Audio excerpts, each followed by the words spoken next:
Assalamualaikum warahmatullahi wabarakatuh. Sebelumnya perkenalkan, nama saya Diliza Oktaviani dari kelas 2E Psikologi UIN Sunan Gunung Jati Bandung dengan NIM 121600047.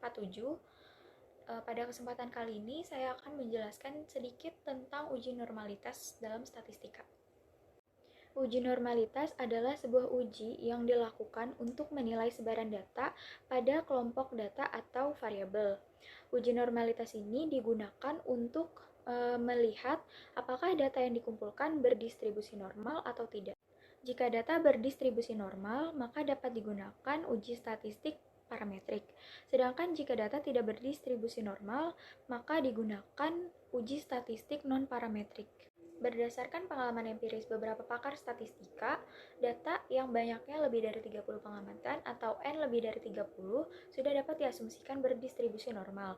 Namun, untuk memberi suatu kepastian bahwa apakah data yang dimiliki itu berdistribusi normal atau tidak, maka hendaklah dilakukan uji normalitas.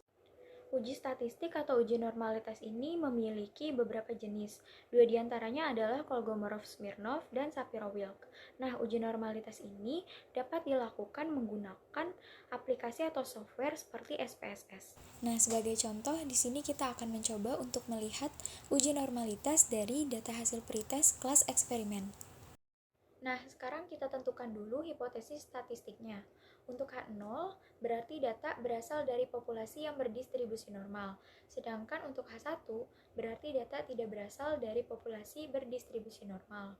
Sedangkan untuk alfanya, di sini peneliti menentukan alfanya itu 5%. Kemudian untuk statistik ujinya, nanti kita lihat uji kenormalannya di SPSS nanti. Dan untuk kriteria ujinya, H0 ditolak jika signifikannya atau p-value-nya itu lebih kecil daripada alpha, atau H0 diterima jika signifikan atau p-value-nya itu lebih dari sama dengan alpha. Nah, nanti kita cari kesimpulan dari situ. Nah, ini adalah tampilan awal dari SPSS. Di bagian atas ada beberapa fitur seperti edit, view, data, transform, dan lain-lain. Kemudian di bawah ada data view dan variable view. Nah, untuk memasukkan datanya tadi, kita ke variable view, kemudian di sini ada nama. Untuk namanya ini, kita tidak bisa menggunakan spasi. Misal pretest tadi, data nilai pretest. Nah, kalau misalnya kita kasih spasi, pretest kelas eksperimental misalnya, di sini akan muncul nggak bisa gitu. Jadi di sini bisa kita tulis pretest aja. Dah, bisa kan? Kemudian untuk keterangannya bisa kita kasih di label kelas eksperimental.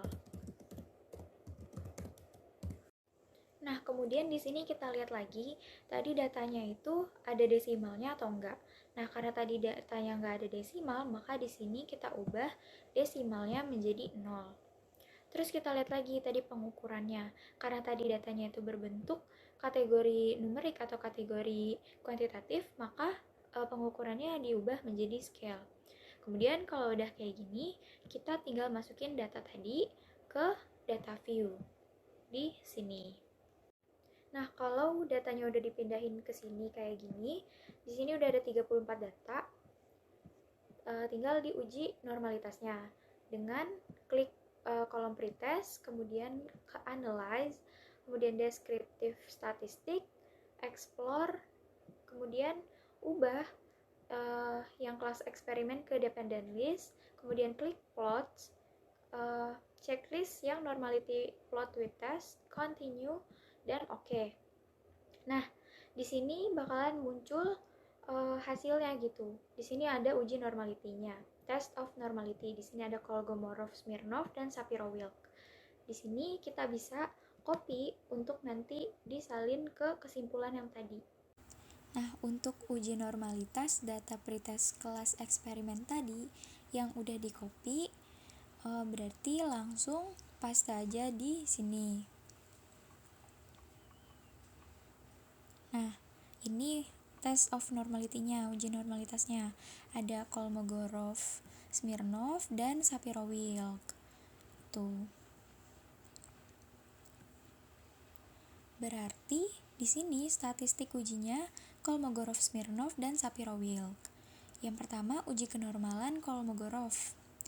Nah, signifikannya ini 0,178. Jadi, titik ini dibacanya 0, gitu. Jadi, uji kenormalan Kolmogorovnya signifikannya itu sama dengan 0,178.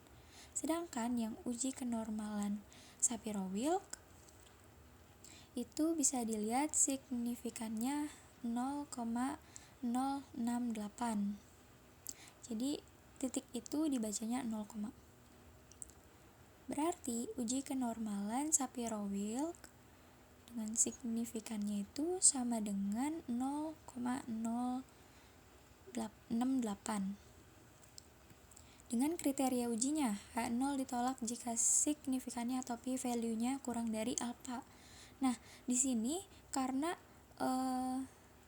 datanya itu ada 34, berarti kita menggunakan uji kenormalan Shapiro-Wilk gitu, dengan signifikannya 0,08. Berarti 0,08 kurang dari alfanya tadi 5%, berarti 0,05.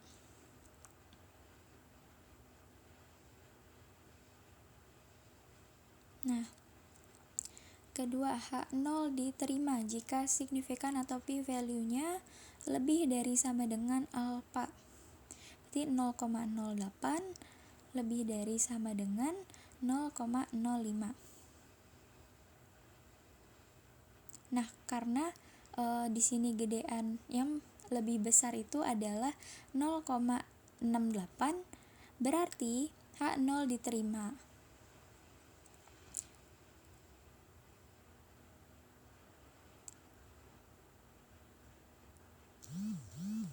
Jadi, kita bisa tarik kesimpulan bahwa data berasal dari populasi berdistribusi normal dengan taraf nyata 5%.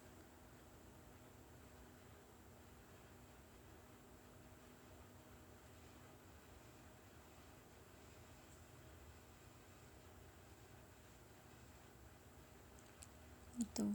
Dengan catatannya tadi, dia menggunakan uji Shapiro-Wilk dikarenakan banyaknya data itu lebih dari 30.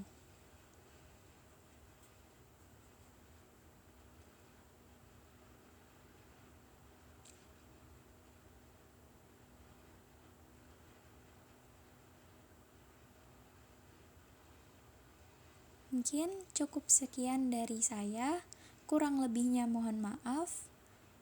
Terima kasih. Wassalamualaikum warahmatullahi wabarakatuh.